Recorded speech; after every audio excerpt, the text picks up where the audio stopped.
Oh, all right. So we are live. Thank you guys for coming back again to Talks with Alex.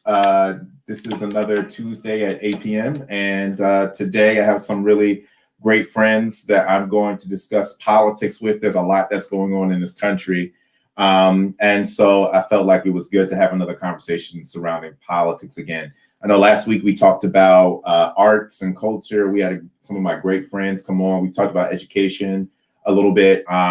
And so politics is the heart of what I love doing. And so this is what I'm going to do. I have two great people with me, and I'm going to introduce them to you now. There should be a third one coming on soon. We're having some problems with the link, but it is what it is, from the great words of our great president. The first person that I want to actually bring and introduce you guys to is Brad. Brad is an attorney living in South Philadelphia. Brad is currently working as the deputy city solicitor in the City of Philadelphia Law Department, focusing on commercial transactions, telecommunications, intellectual property issues within the law department. Brad serves on both the Public Service Committee and Diversity and Inclusion Committee. Brad is a self-described political junkie and a lover of presidential history. In his free time, he enjoys spending time with his two big dogs, going on hikes, and making interesting cocktails. He is a graduate of Tulane University and the George Washington University School of Law. All right. The second individual that I'm going to introduce is one of my mentors, and he is one of the reasons why I'm actually here in Philadelphia and going to Temple University, because he was my first introduction to the university. And so this is Dr. Darwin Fishman. Dr. Fishman is currently working as a lecturer for the Sociology and African Studies at UC San Diego and the Department of Sociology at San Diego State University. He has a PhD in American Studies from the University of Maryland, College Park, and an MA degree in Interdisciplinary Studies, Social Sciences from San Francisco State University, and a BA degree in sociology from the University of Victoria, British Columbia, Canada. He is currently on the board of directors for Continuing the Conversation on Race and Activists in San Diego. He is also the co-founder of the Racial Justice Coalition. Dr. Fishman currently resides in Point Loma area of San Diego and enjoys spending time with the love of his life, Buki Domingos. All right.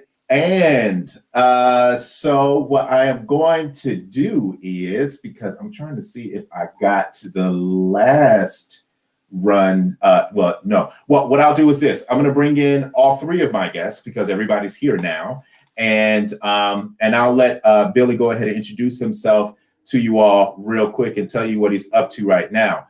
I actually met Billy when I was working for Obama's campaign turned into an advocacy organization, Organizing for Action, which actually now is changed into something else. I don't even think it's active as OFA anymore, but that's where we met when I went out to Chicago. So I'm going to bring everybody on, and then we're going to get right into what's going on because there's a lot happening. All right. So Brad, Fishman, and Sharp. All right. Here we are. And Sharp, I think, Billy, we can't really see you that well. Right. Yeah, there you go. Okay. Yeah. As long as we can hear your voice, man. And so, Billy, what are you up to? Tell us a little bit about yourself. Maybe like 4 sentences. That'd be awesome, man. Okay. I'll make it really quick. I'm Billy Sharp, and I am currently the president of the Urban League of Greater Cleveland. I am the HR manager for McDonald's. I am actually at my restaurant on the west side, Chef Carolyn's Exotic Cuisine. We have the best Caribbean food in Cleveland. And as Alex alluded to, I am a former OFA Cleveland Lead chapter lead in Cleveland, Ohio. Okay. All right. So let's talk politics, right? So currently, our great and amazing president caught coronavirus, and a huge part of his administration did also. I believe there's 1, 2, 3, 4, 5, 6, 7, 9, 10, 11, 12, 13, 14 people right now that are close to him that have the coronavirus. And so he recently just had the coronavirus. And here, let me just give you a little bit of context of what I'm looking at right now. These are all the people right now so far that have the coronavirus that are actually connected to him. And so I was just like, this is absolutely crazy. And it's kind of ironic that the president gets the coronavirus because he's been kind of denying that it even really existed in the first place.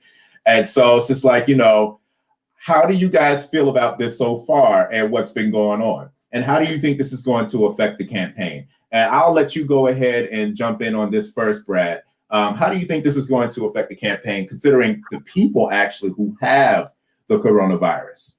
I mean, I will just start by saying that, like, in 2016, if you would have asked me who was going to win the presidency at this point, I would have said, like, I thought there was absolutely no chance Donald Trump was going to win. So, like, take whatever I'm going to say with a grain of salt, that I have no idea what I'm talking about. But I don't see how this helps him one single bit. I mean, I hope for his health, but it's the confluence of all these things. It's the fact that he had a debate performance that I think makes him look like he's sort of unstable. And they had a New York Times story out that was essentially saying that he freeloaded off the federal government and hasn't paid taxes in like over a decade. And, of course, he ends up contracting the disease that he's been downplaying for the past 6 months. So it just, I feel like for him, it's like he cares so much about perception and looking quote unquote strong and being tough, and illness, I don't think is something that is like on brand for him, despite the fact that he obviously has no control over it, just like all the other people who are, contracting the disease. And I just think it becomes a symbol for how the entire administration is handling it nationally. The fact that they have not even taken the precautions seriously enough in the White House, that however many staffers end up with it is exactly how he's handled it for the rest of the country. And, at least healthcare. How do you think this is going to play out? And I guess in the political world, I mean, as far as the race is concerned, Dr. Fishman, do you think that this is going to help his chances because he'll get more sympathy from people, or do you think this is going to hurt him in the long run? You're on mute, sir. You have to unmute yourself. Fishman. Oh, is that better? Yeah, there you go. Can you hear me? Yeah, I can hear you now. Okay. Sorry about that. No worries. Yeah, it's true. It works better as Hollywood film or Greek tragedy, but in terms of for politics, everything he's done, of course, has been political suicide. It's not supposed to work for anyone, but it does make a really compelling argument about white privilege and what you can get away with and still be politically viable. It's amazing that his numbers haven't dropped more significantly. Some of the polls, of course, are showing that Biden's increased his lead. Some are showing as high as 15%. But, I mean, who knows? The issue, of course, is that Biden has a softer support in terms of Democrats having more occasional voters, and Republicans will vote rain or shine, snow, hell comes, they will be there at the polls. So that's always the grain of salt with any of the polls you have to take. And then we have obviously added factors, global pandemic, and people mailing in votes, or if it's something like Texas, going to look for where the drop-off is within a 1,000-mile radius. So, I mean, there's a lot of X factors in terms of how votes are going to be counted.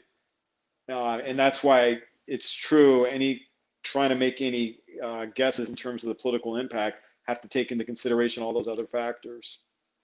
Yeah. So, I mean, well, Billy, you're right in the middle. You're like in one of the battleground states. I mean, you're in Ohio, right? And so, like, what are you kind of hearing from the people out there? What's going on? Because I think John Kasich came out and said that, well, he spoke at our convention.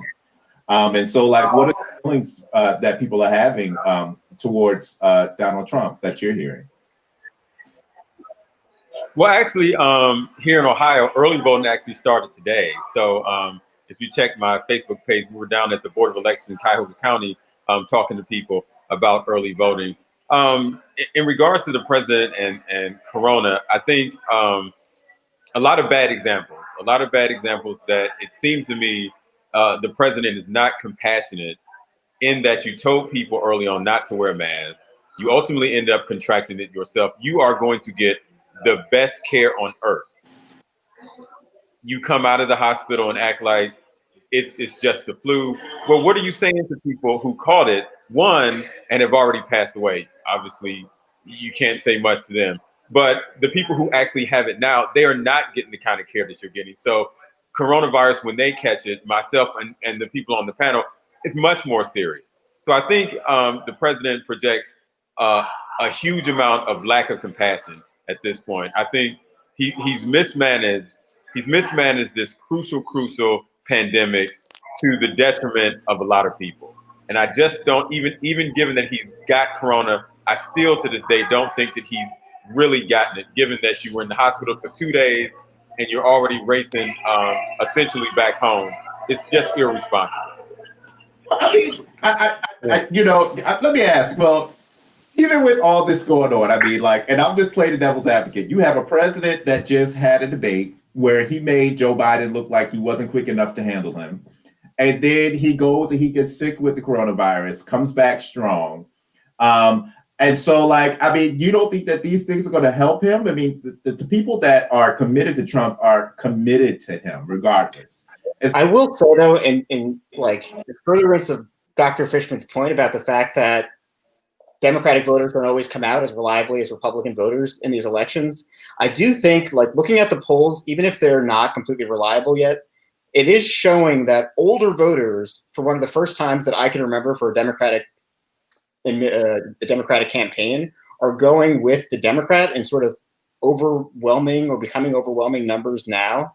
And I have to think it's because older voters, who are the most reliable, are seeing a 70-somewhat-year-old contract coronavirus, get airlifted to a military hospital, take not yet FDA-approved experimental treatments, go on oxygen for some amount of time. It's not exactly clear, and as much as he might be putting out these like manufactured videos after he puts on some makeup and goes out on stage, I have to think that a lot of them are thinking, like, I haven't seen my grandkid in like months, and what he's doing is just irresponsible. And regardless of party, like, Joe Biden's message is, I will be the president for everyone, which should be like any campaign's message. But in this time, it just feels like a breath of fresh air, at least to me. I imagine that it does to older voters too. Yeah. So I would say too, in regards to your question about will this affect his supporters, I don't think it affects his supporters. I think they become even more emboldened, not obviously knowing that if they catch it, they're in a much worse situation than somebody who will have the top doctors looking after them. I think in that way they'll become empowered, but I think again it's just mishandled, mismanaged, and for those of us who look at this, I think, and even going back to debate, I think was the worst thing as a person who consumes politics. That was the worst debate I have ever seen in my lifetime.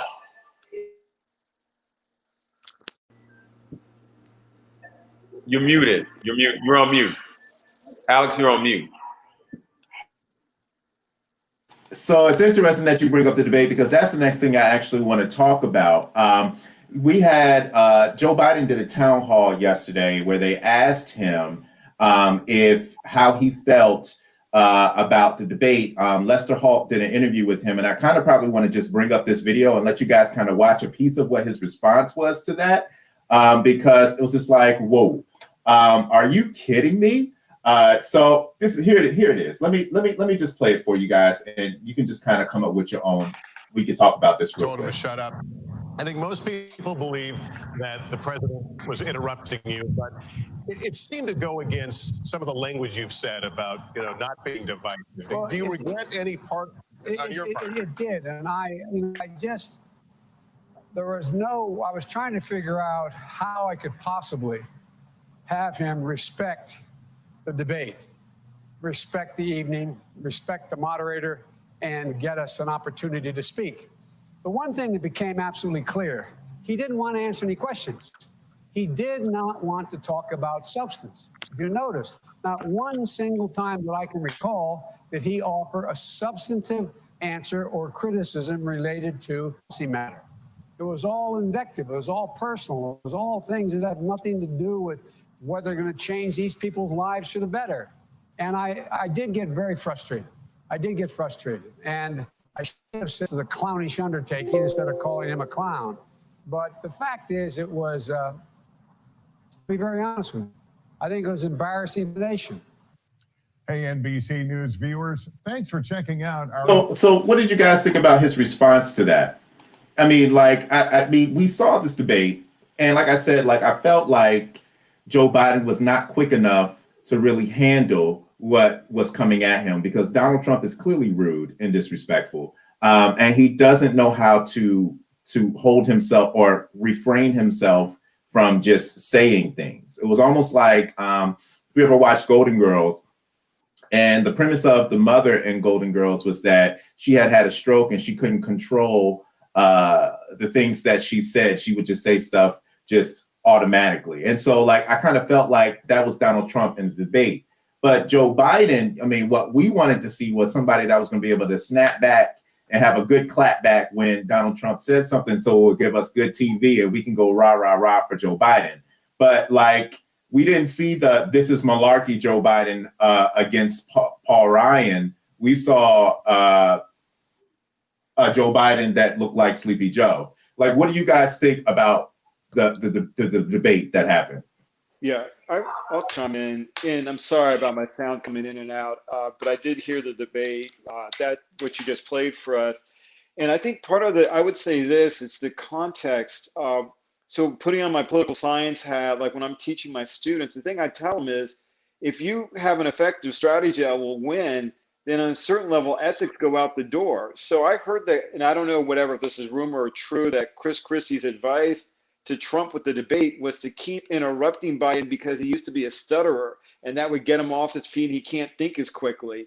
And I don't think it's a stretch, whether it's Chris Christie or someone else, that he was actually advised to do as a strategy, is to keep interrupting him so you actually don't have a substantial debate. And in terms of his debate, his base, what Trump was trying to accomplish, he was successful. Because again, it's a difference, like the thing about chess and checkers. The Democrats are trying to have some kind of formal debate and get deep into policy. That's nice, but that might not necessarily move, the measuring stick for you in your way. And that's a problem we have, because we have this notion about political discourse and these norms and standards. And obviously Trump shows you don't necessarily have to do that at all to be successful.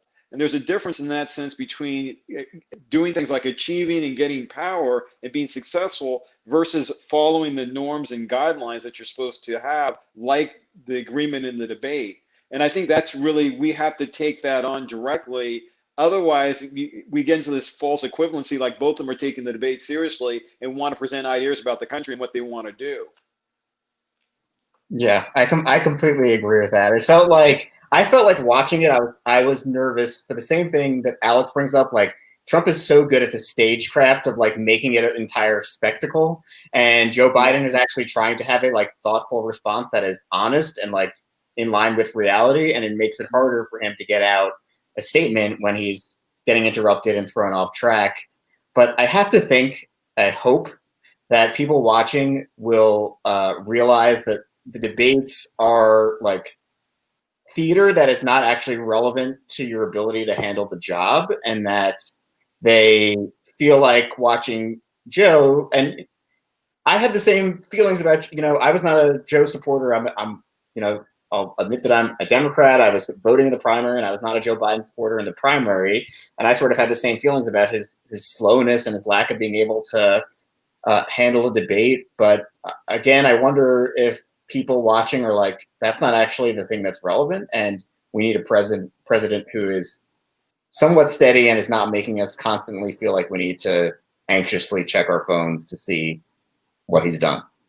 And I think Joe Biden accomplished that. So I'll say, let us not forget that Joe Biden has a stuttering issue that he's dealt with from his childhood. And my fear is that when he has those issues, it makes him look like he is slow on his feet or has missed the thought, and it's actually the stuttering. But contrast the town hall versus the debate, he looked a lot better in the town hall. But because why? He didn't have the interruptions, he didn't have that come at him, and then I think sometimes exacerbated his stuttering problem. But I'm really worried moving forward for those who are not abreast about his stuttering problem, that may look like Donald Trump may have some argument that he's an older guy and he's kind of slipping, so on and so forth. Well, I mean, he is an older guy, and Joe Biden, it has never really been that great of a campaigner anyway. I'm not quite sure what the Democrats were expecting from Joe Biden, outside of him just carrying on or switching the party that's in the White House. I personally actually felt a twinge of like, maybe I can get behind this guy. Because the hugest issue that I had with Joe Biden is that I felt like he was completely disconnected from the young people in our country. I mean, when there were conversations with him and Kamala Harris, they both were very dismissive of the needs and the concerns of the young people of this country. And I mean, a lot of the young liberals have had issue with the policy proposals that they had put forth because they weren't able to quite articulate some of the concerns of young people. But this is when I went back and I looked at it. Joe Biden kind of surprised me with his response to one of the young people in the town hall. And while it did kind of start off slow and confusing in the beginning, it kind of touched me in a place where I was like, wow, maybe he does kind of get it a little bit.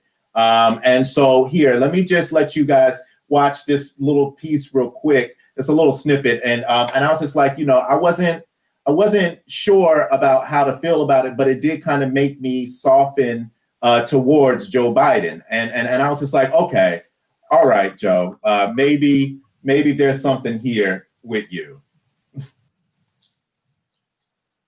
First-time voter, came to the U.S. from Colombia at age 2. Welcome.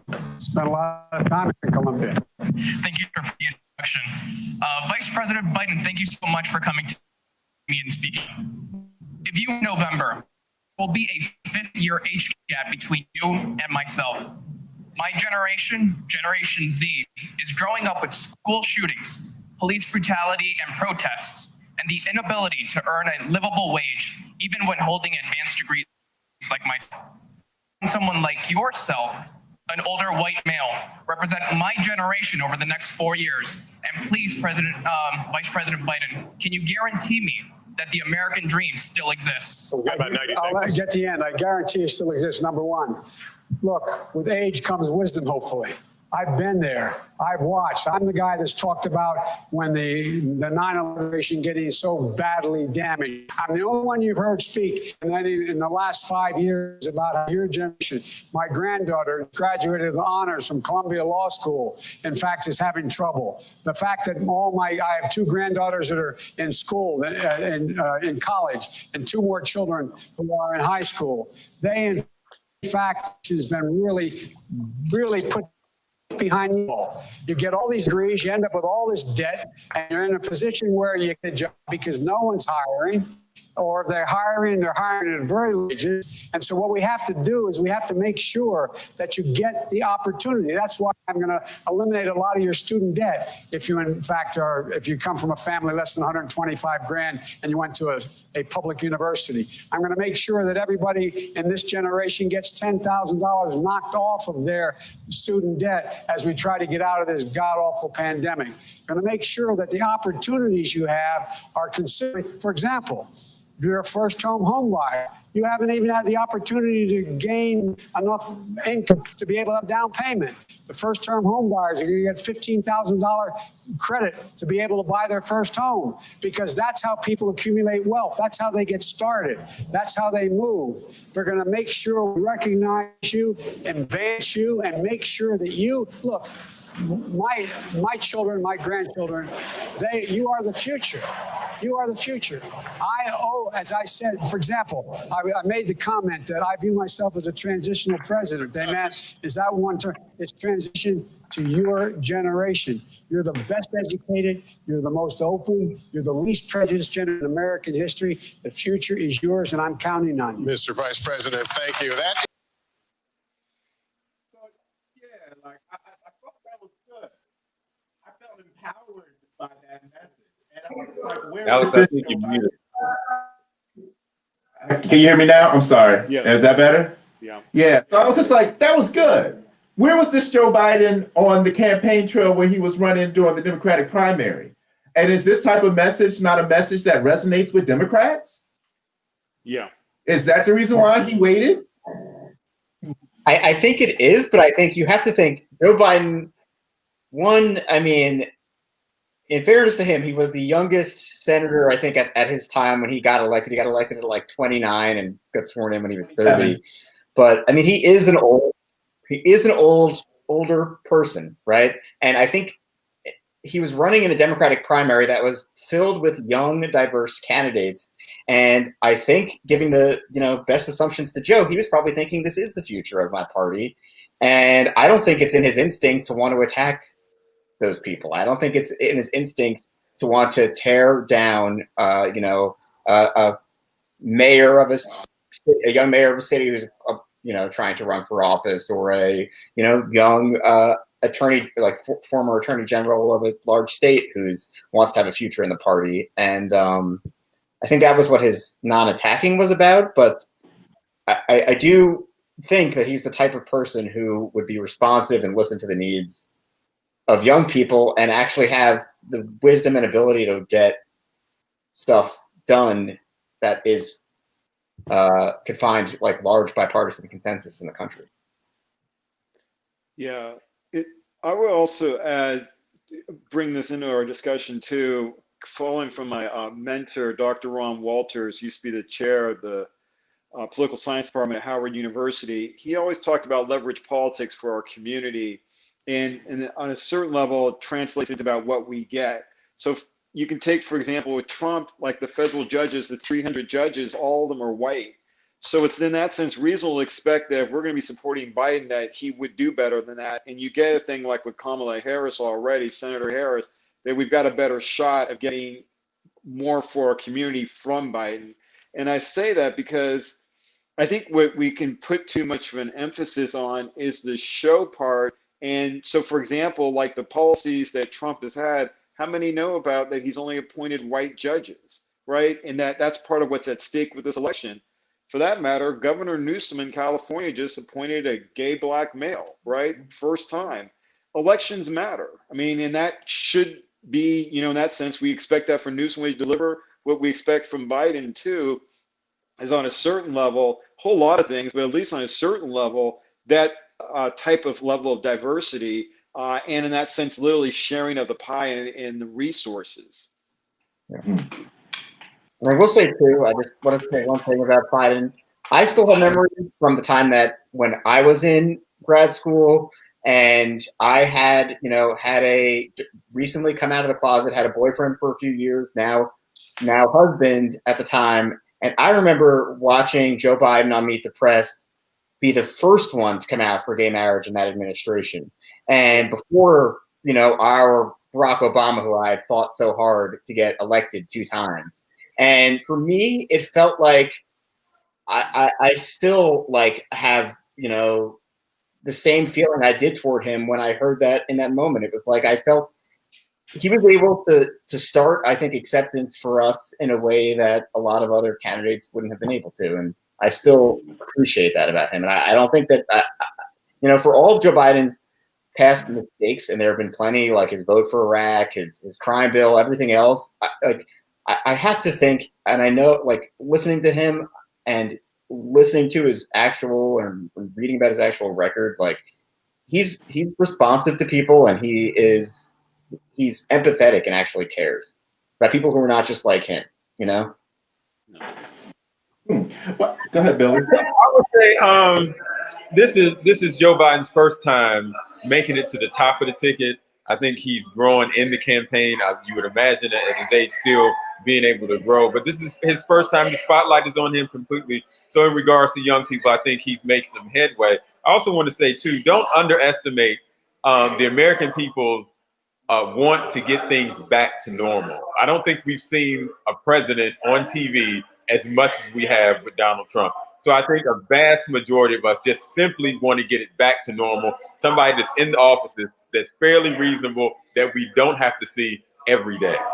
Don't underestimate that. Well, you know what? That is really true. But I mean, at the same time, I feel like it's brought a whole bunch of people into the fold that probably really wasn't paying attention to politics at all. I remember when my sister, she was, I think, a good 20. She had to be like 27 or 26, and she really wasn't paying attention to politics. But as soon as Donald Trump got elected, she was out in the streets in Philadelphia protesting with signs and everything. And I was just like, oh, so now you feel threatened. you know, you weren't paying attention before. Yeah. Thank you to your sister. I mean, honestly, thank you. Yeah.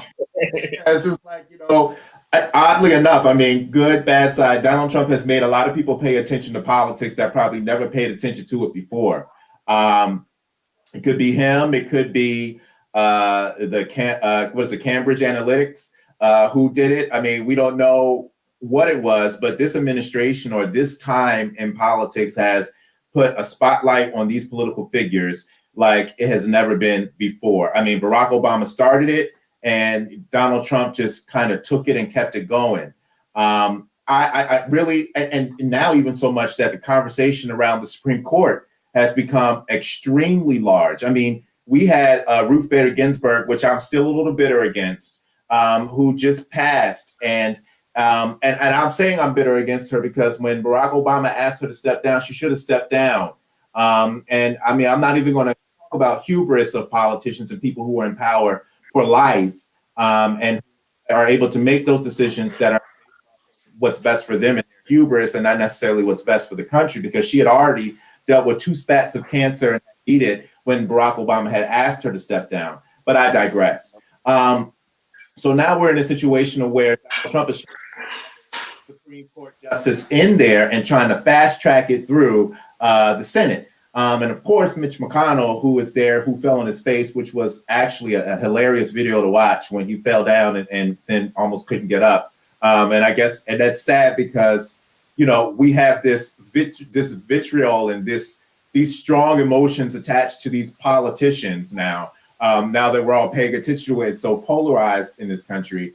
And he's actually supporting and helping him fast track it, so much so, and people are upset. You got Lindsey Graham out there now trying to hold on to a string and a prayer in South Carolina, and people are throwing it back at his face. What do you think about that whole situation that's going on, and how politics has caused a spotlight to where people are now paying attention? And do you think that may be one of the positive things that comes out of the Donald Trump presidency? I so hope so. I have my dad is one of 7 kids and grew up in rural South Carolina, like in a small town outside of, like, well outside of Charleston.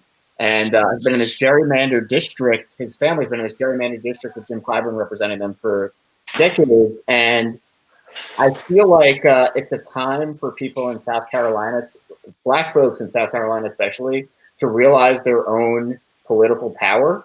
And I feel like it's happening in all the Deep South. Like, I was surprised to see when I was thinking about the last Senate election in Mississippi, that actually Mississippi is the highest percentage of Black people of any state in this country. I'm pretty sure that's right. It's either like the top 1 or 2 in the country. And it makes, and you know, Democrats, like they're like everywhere else, vote like or Black folks they're like everywhere else, vote like 90% for Democrats. And but the white vote is usually so inelastic in those places that, like, you just end up with saying that, you know, Mississippi and Alabama and places like South Carolina are safe red states. But I think the white folks now too are seeing something in Lindsey Graham that is just such blatant hypocrisy when he actually said on tape, "Play my words against me. I won't do this." It's the most blatant promise that I've ever seen broken from a politician, even more so than George Herbert Walker Bush's. I read my lips on the taxes thing. It's like he has nobody to blame but himself, Lindsey Graham.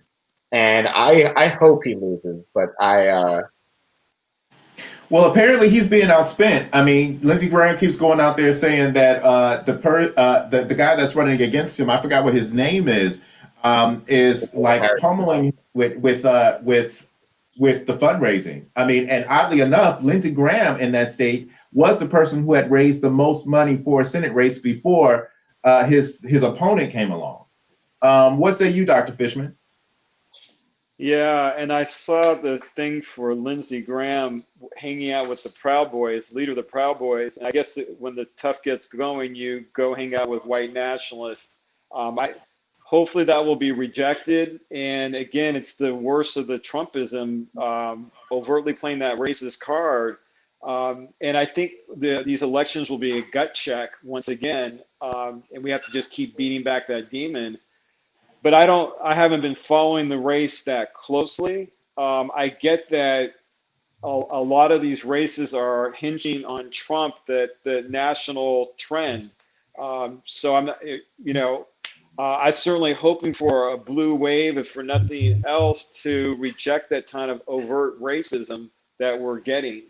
But it's hard to tell. Most of the polls I've seen, it's the margin of error. Yeah, I feel like we were in the same position the last time when in 2016. I think I have a little bit of trauma from that election where we thought that we were coasting to victory. And now we have this space where they're like, oh, it's going to be overwhelming. Joe Biden is going to overwhelmingly win. And, and then all of a sudden on election night, we're all sitting there looking at TV screens, confused and disoriented. What do you think, Billy? But I gotta push back on that narrative. Technically, the pollsters were right, and remember, for social scientists, Hillary was at about 3%. So, and she didn't win the majority of the popular vote. So you got to include that caveat. Biden is polling higher. His trend has been about 8%. But again, even with 8%, obviously, because of the way our electoral college works in the swing states, he can still lose the election. I mean, you can win in that sense the popular vote by 8% and still lose in the electoral college. So you got to add that caveat to it. Oh, go ahead, Billy. I'm sorry. And also too, to that point, you got to remember too that Hillary Clinton was underwater on the likability factor too, and I think she took some states for granted. In regards to the Republicans and this judicial nomination, I will say, and I'm trying to say this a nice way, I believe Lindsey Graham has lost his soul since John McCain died. And no bigger example when you say, record this and play this back later if I change my mind on this subject, and it actually happened. Where now Republicans said you cannot, in an election year, get a judicial confirmation through. Everybody's flipped that on their head, like videotape does not exist. That's why Lindsey Graham is in the trouble that he's in his election. I can't say enough about. I just cannot believe how hypocritical Republicans are on this particular issue, and all of them are caught up in. Well, it seems like they have no shame. I mean, even Mitt Romney collapsed and fell in line. I was just like, oh, Mitt was supposed to be the new John McCain. Like, what is? Yeah. It feels like, in all fairness to Mitt Romney, I will say, like, he was not in the Senate in 2016, so he didn't make that promise to everybody else. And like, he actually voted to remove Trump from office, which was completely deserved and probably difficult for him to do. But for Mitch McConnell, I think he's clearly reached the conclusion that he used to always care about like keeping the Senate majority and would try to do things that would help keep it. I think he's reached the point where he's like, I got all these judges confirmed, all of these judges under extreme judges, not well-qualified judges under Trump, and I am just going to try to get the Supreme Court picked through, and I don't care if I end up losing the majority because of it, because this will have been worth it. To all those people in the Colorado or Maine, whatever, like, fine, we'll lose, but this is a lifetime appointment, so I'll take a few years. I think he's reached that and just said, I mean, I think he's shown earlier than this, he has no sort of moral compass that's guiding his decisions. I would say in Mitch McConnell's defense, I mean, even though he's on the wrong side of history on a lot of issues, I mean, I think it will go down in history that he was an effective Senate Majority Leader. Mitch McConnell gets stuff done for his party. Now, I mean, we may hate him, but we hate him because he gets it done. And he is good at the long vision. Like, I mean, like, and that's one of the things that I kind of am concerned about the Democratic Party. Mitch McConnell is the silent, long view killer. Yeah. And I think our problem is that we have a moral compass. And so that would prevent us from going through this type of crap that they're going through now. I think most of them don't have again, look at Lindsey Graham. There's no moral compass there when you can turn around that quick and change it into a lie. is that a moral compass, or is that maybe he's being whipped into shape? You know, you do have they hold on to power by knowing stuff, and it has been for years that Lindsey Graham has been secretly homosexual, and then he's in a very conservative state. So, like, I mean, I can only imagine what the Republican Party is doing to this man behind the scenes, because he was one of the most ardent critics of Donald Trump. And as soon as Donald Trump came in, he was bowing at the feet. So, like, I can only imagine what they have on Lindsey Graham. So I'm not sure if it's always about morals. The second thing is that the Democratic Party could be just as ruthless in their pursuit of goals that are for the greater good. I mean, like, that's what politicians are supposed to be, right? I mean, the end is supposed to the means are supposed to be justified by the end, or the end is supposed to be justified by the means, or however, the end game is supposed to justify whatever you had to do during or whatever bad things that you have done. And at the end of the day, if they have to take down some senators or some Congress people or even an administration to make sure that there's still an earth in the next 15 to 20 years, or if they have to take down an administration or another Congress person to make sure that we all have health care, I wouldn't be angry or mad at them. And honestly, I would probably be like, you know what? They did their thing. My children and my children's children at least will have health care, or my children and my children's children will not have to learn how to live on boats. So, like, I mean, like, I don't know. Like, I feel like the Democrats could be a little bit more ruthless in their pursuit sometimes. I think the Republican Party is at a cliff. I think the biggest test will be, what does it look like when Donald Trump does have to, or he loses an election, leave office? What is the state of the Republican Party then, after this person is gone? Because I don't think that any Republican can carry that same constituency that Donald Trump carries. So I think post Donald Trump, I think the Republican Party is in for some trouble.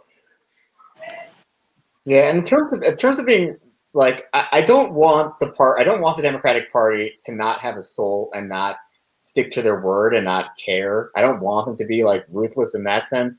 But I do sometimes feel like I wish, like, this whole telegraphing that, like, you might, once you win the election, you might pack the Supreme Court, you might add Supreme Court seats, or you might, add, DC and Puerto Rico statehood. Like, I hope that in terms of DC and Puerto Rico statehood, it happens, and probably it should happen with the Supreme Court. It should at least get up to the levels that the circuit courts are at, where you have 11 justices.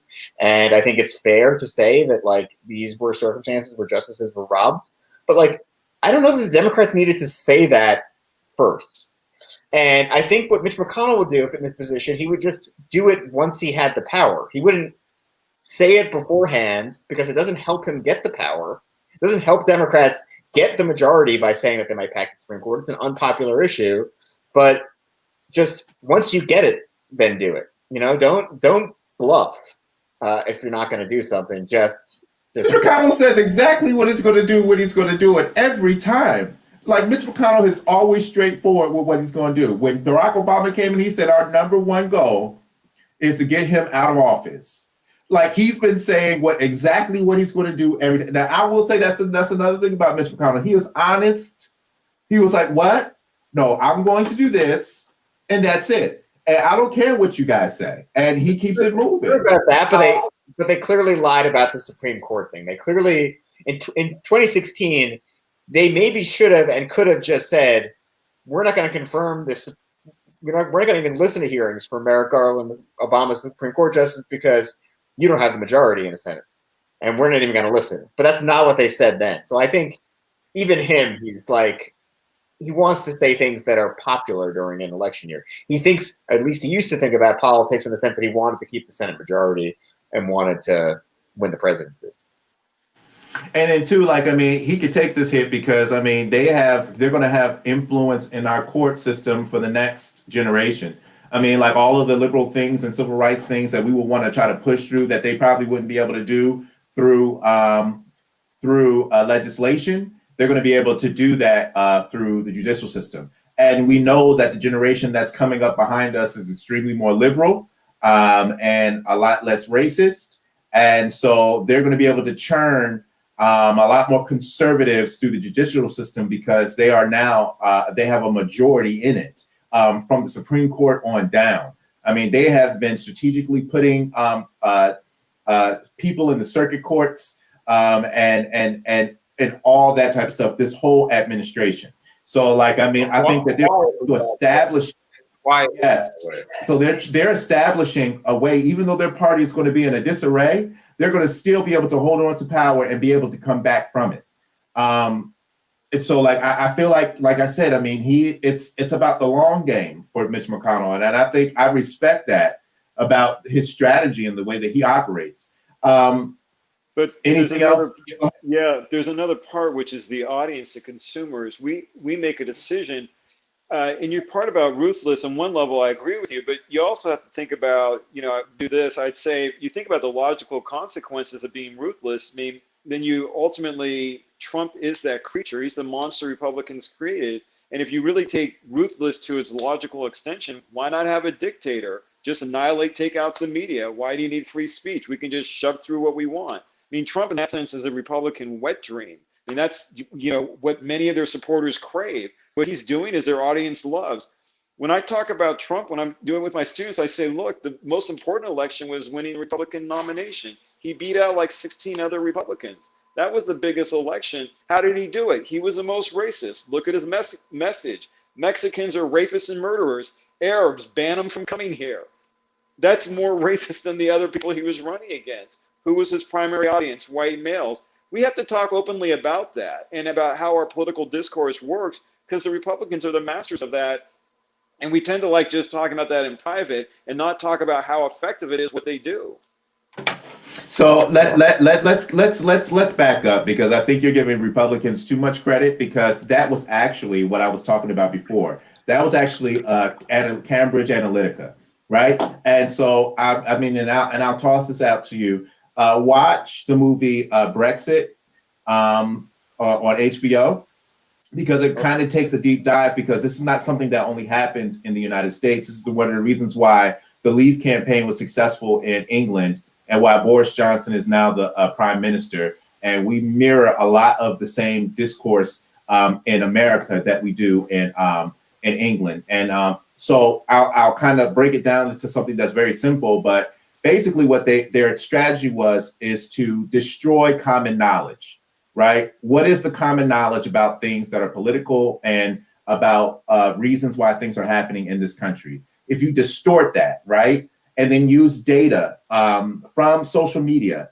and different things to kind of now target those voters who are confused about all these issues and build a thing or central object that becomes the center of all the problems. And what they did in England was use immigration as the issue.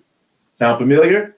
So fast forward, Donald Trump, when he decides to run for the campaign in the Republican Party, he used the same organization that they used for the Leave campaign, and they wanted to try to do it in the United States. And it was very successful. If you look back at Donald Trump's campaign during the Republican primary, he was getting more votes in the Republican primary in the history of their elections. Like, he was breaking records because there was this new organization, and what they were able to do was find voters that were not even used by the establishment and bring them into the fold, and then also give misinformation to bring them into the fold of the Republican Party. And so that's what Donald Trump was able to do. It's his goal to break down common knowledge. It's his goal to put out misinformation. It's so that he can redirect these people and make them committed to him and not really understand what the real problems are. And so we go back to the discourse that's happening in this country where people are confused and their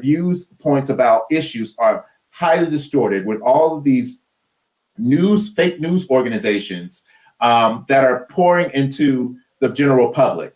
That is destroying our politics. And that's what's making me very, very, very fearful of the future because we don't know. I mean, well, not even us, but just the general populace does not really take the time and probably shouldn't have to take the time to get real information. I mean, like some of this stuff, I study politics, so I'm able to decipher through different things. But somebody who does not study politics can easily become susceptible to misinformation that's out there and that's intentionally put out there to distort common knowledge.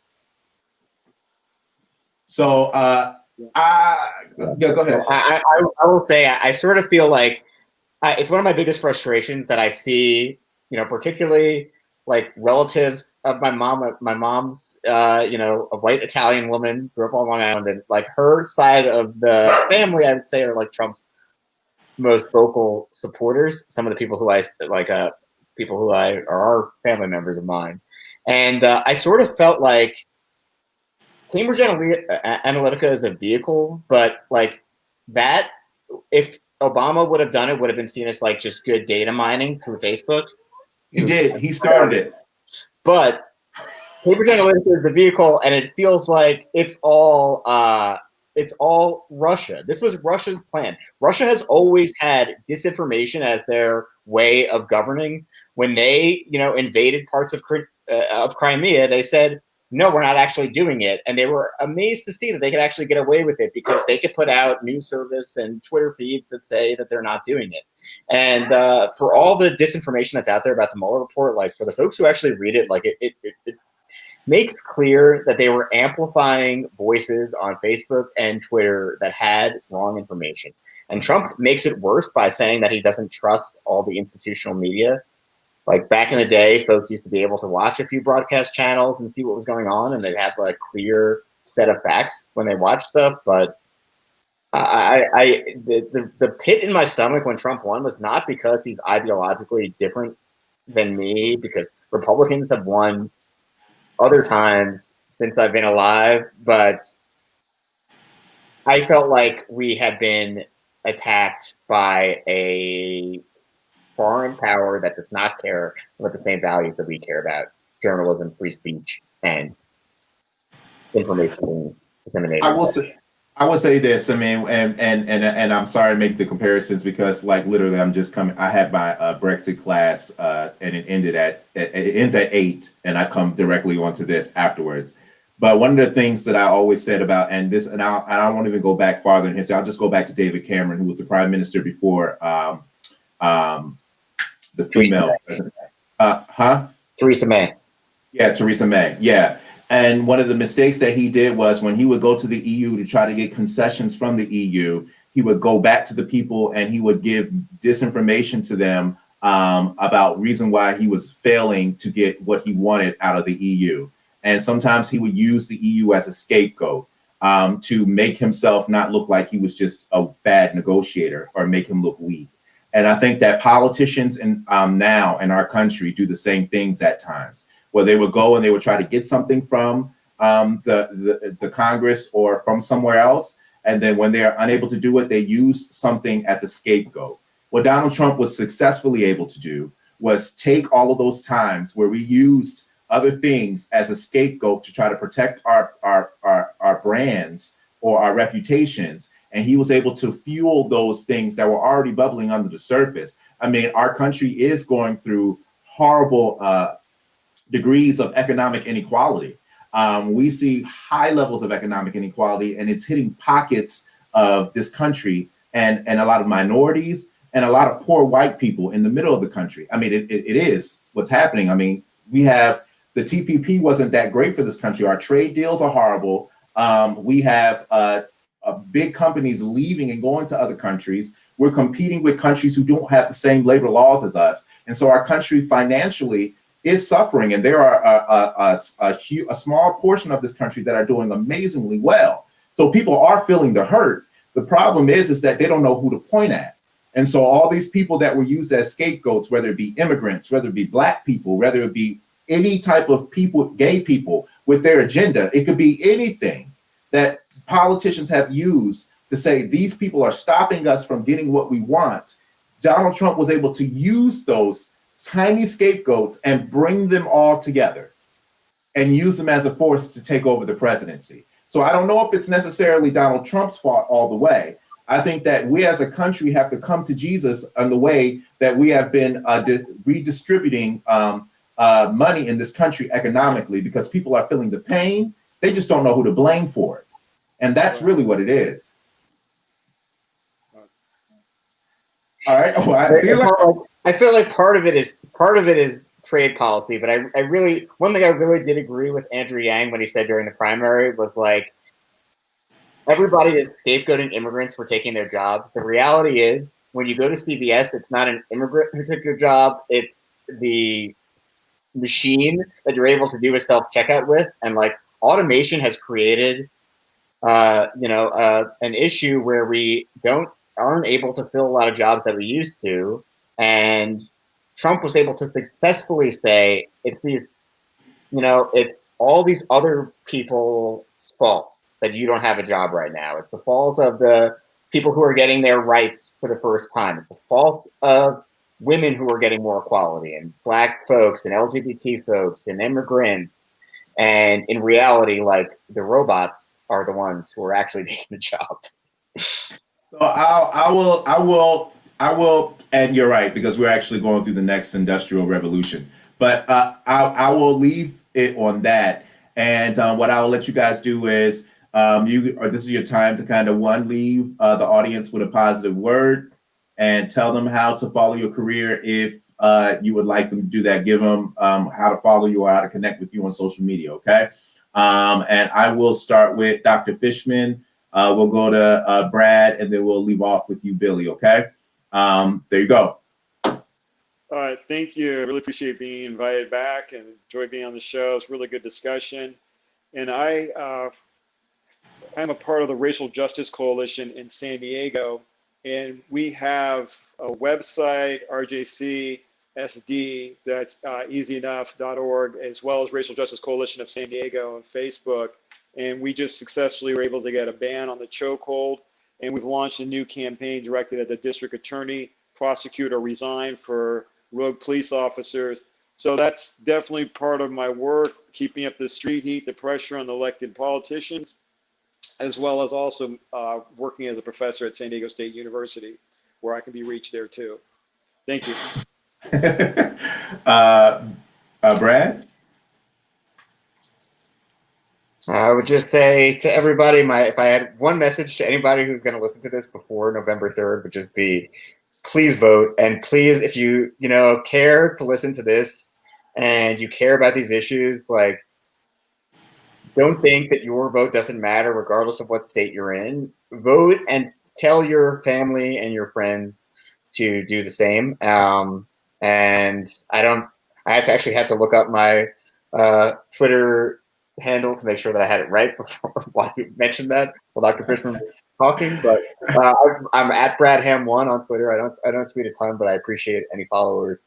And thank you, Alex, for doing this. I like having conversations with folks about this kind of stuff, because usually it's like me screaming at the TV at night. So good to be real people. No worries. Billy? Yeah, so I want to echo that too, Alex. Thank you for having me. I would say hopefully people completed their 2020 census that is since now concluded. And please, please, please get out and vote. If you cannot vote in person, please early vote. We understand that we're still dealing with COVID-19, but this is something that we got to get done. You talk about one of the most consequential elections in our lifetime. We say that all the time, but obviously, given what's going on, that rings true this time for sure. So please go out. Well, thank you guys so much for coming on. I really, really appreciate every last one of you. And so I'm going to let you guys go. Have the rest of your night. Please sleep well. And I will see you again when we are not in a pandemic and I'm not paranoid. All right. All right. Okay, so this was actually a very interesting conversation. It kind of went into a direction that I did not know that it was going to go in, but it was good. It's always great to talk to good friends that I haven't spoken to or seen in a while. Last word. So yeah, Joe Biden growing into himself as a candidate. I guess I'm softening. Who knows? We'll see. I mean, at the end of the day, I will vote for him. I mean, clearly, we can't have Donald Trump in office for another 4 years. Yeah, that would be devastating, period. So please get out there and vote, and vote with your heart, vote your conscience, do whatever you need to do, just vote. And I'll leave you with that. You can always follow me on j.alex.deering on Twitter. I mean, not on Twitter, Instagram. On Twitter, you can follow me at Deering_Alex. Of course, on Facebook, Alex Deering. And on YouTube, Talks with Alex. All right. I will see you guys next week at 8 p.m. For another hour with Talks with Alex. Thanks for watching. See you soon.